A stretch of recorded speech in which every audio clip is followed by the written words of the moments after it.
యేసు ప్రభువారు తొట్టులో ఉన్నాడని తొట్టు చుట్టూ తిరక్కండ్రా తొట్టు గ్యాంగ్ గొల్లారా,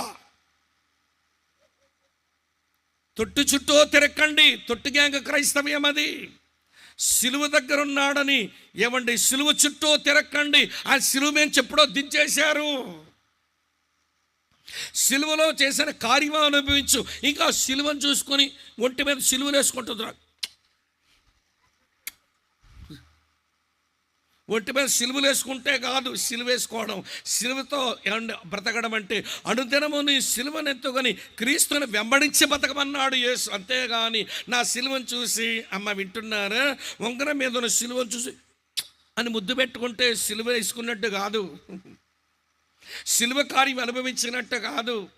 ఏమండి ఒక సిస్టర్ గారు ఉదయాన్నట్ట ఏమండి నా భార్య చూసి అంటుంది, ఆమె మెడలో ఉన్న పుస్తుల తాడు తీసి ఏమండి పుస్తుల మీద ఉన్న సిలువకు కళ్ళకద్దేసుకొని ఆ పుస్తుల తాడు ముద్దులు పెట్టేసుకుంటే, ఏంటి సిస్టర్ ఇదనంటే నా భర్త క్షేమంగా ఉండాలని సిలువగా ప్రార్థన చేస్తుందట.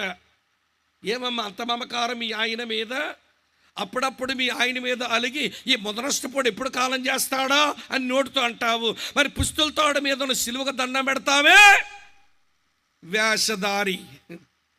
ఏమండి నోటితోనేమో ఈడెప్పుడు కాలం చేస్తాడా ముదనష్టపోడు ఏపుకుతుంటున్నాడు నన్ను అంటావు నోటితో. మళ్ళీ ఉదయం లేవగానే అతను చచ్చిపోతే నా భవిష్యత్తు ఉండదని ఏమండి పుస్తుల తాడు మీద ఉన్న సిలువకేమో ఎట్లెట్లా అద్దుకొని సిలువలో తెగ ముద్దులు పెట్టేస్తుంటుంది మహాతల్లి.